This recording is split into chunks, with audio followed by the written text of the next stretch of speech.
Good morning from Fast Company. Here's our daily look into what's driving today's creative business leaders. What is fawning and how can it hurt your career? By Ingrid Clayton.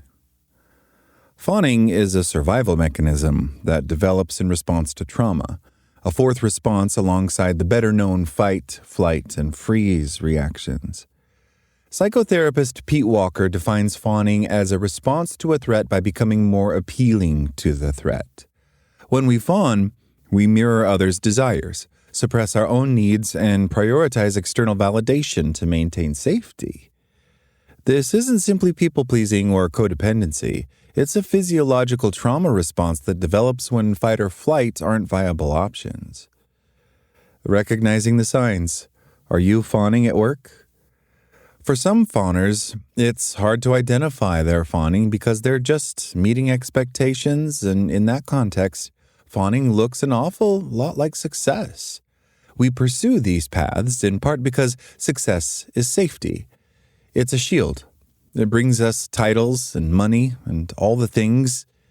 At least that's what we are told and sold. Working at a law firm is the perfect environment for a compulsive fawner. Administrative assistants fawn over lawyers. Associates fawn over partners. Partners fawn over clients. It's a very clear hierarchy, and self-abandonment is expected. The more hours you bill, the more the firm makes. So while my client Anthony was at the top of his game, he was also, just like the rest of us, at the mercy of the culture he was in, avoiding conflict to gain financial security and access to a secure life. Anthony was referred to me when his 20-year-old son went to rehab. On paper, Anthony was impressive. Harvard grad, law school, partner in a global powerhouse firm, details that could have intimidated me. But I've never felt intimidated by Anthony. He is one of the most loving and loyal fathers I've ever encountered as a therapist or otherwise. But also, Anthony is a fawner, and fawners want to be liked. With his black tea and salt and pepper beard, he logs on to every Zoom session with a cheerful smile that evokes one of my own. Early in our sessions, Anthony remarked, "I think I'm trying to win therapy." We both laughed before he continued, "It's like I'm implementing insights from our work so you can tell me all the progress I'm making. It's all about the pat on the head." How your family dynamics followed you to work. While Anthony's parents never told him to go to an Ivy League school or to become a lawyer, he always felt he needed to do those things. In a way, it was their lack of interest. He never got approval for anything that led to his endless quest for validation.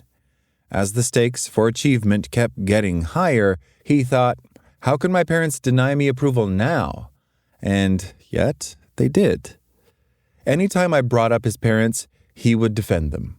Anytime he started to speak about how they hurt him, he would backpedal. I can't speak badly about my parents. I'm making them sound like monsters. He stuck with the party line he had learned over the years. We are a close and happy family. But then, a couple of years into our work together, Anthony received a voicemail that altered his life. He was in a period of real transformation, beginning to advocate for himself in personal and professional relationships, setting boundaries, and leaning into new interests. He was trying to communicate differently with his parents, expressing apprehension about an upcoming family wedding. It would be the first time his son would be exposed to both extended family and that much drinking since his time in rehab. So he made himself vulnerable, telling his parents his concerns about his son and how they might react to this potentially stressful event. His parents' reaction to his son's addiction recovery had always been, "He's all better now, right?" Their avoidance made Anthony's skin crawl, but he dug in, trying to be in a real relationship, giving them the benefit of the doubt. I know you guys are really excited about the wedding, and I am too for a lot of reasons, but I'm also nervous. It soon became clear that they didn't want to talk about his genuine concerns, so Anthony just got off the phone. 2 hours later, he saw his mom calling back and he let it go to voicemail. Then he listened to the message. His stomach dropped. It was a mistaken dial. His parents had accidentally recorded a 2-minute, vicious snippet of their private conversation about Anthony and left it as a message on his phone. Does he think he has to protect his son forever? He just needs to suck it up and get in line for this wedding. And how do we even believe him in this fight with his sister-in-law when he's always exaggerated everything?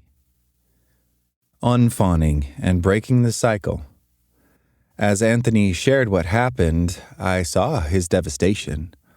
Deep down, I knew all of this was true, and he said to me, "But maybe I needed to hear it. Now I know I wasn't making it all up." After that day, Anthony made a conscious choice to stop living for his parents' approval. He saw that he couldn't fawn enough to ever get it. This was all deeply painful, but ultimately freeing. Grief unlocked necessary anger about how long he'd lived his life with a diminished sense of self.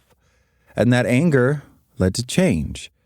I call that behavior change unfawning, and it's a powerful healing step in our recovery journey. When we learn to unfawn, we learn to detach from our old ways of people-pleasing and tune into the self we had to abandon long ago. Anthony's parents didn't change. Knowing they'd never take personal responsibility, he never confronted them. The culture at his firm didn't change, and he didn't have to retire early or find a new career. His son was living his own life in a new relationship, starting to find his own way. Anthony was doing the same, changing the way he showed up in every area of his life. One way he took back his power, he started to lean into the weird stuff his family had made fun of, but that he had always been drawn to. Battling a lifetime of messaging, "This is not what a man does," he spent a week at a men's wellness retreat.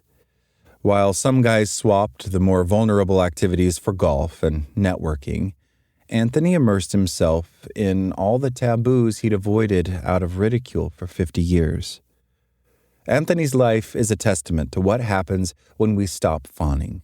Something finally turned. He dropped the script he'd been reading forever, and in letting it go, he found a life that feels unique, creative, and expansive. Unfawning is a kind of growing up, especially for those who relied on this safety strategy since childhood. We inadvertently stayed small and childlike, and we didn't know it. We were stuck in time. Unfawning means getting reacquainted with the self we tucked away to discover who we truly are. That's all today from Fast Company. Talk to you tomorrow.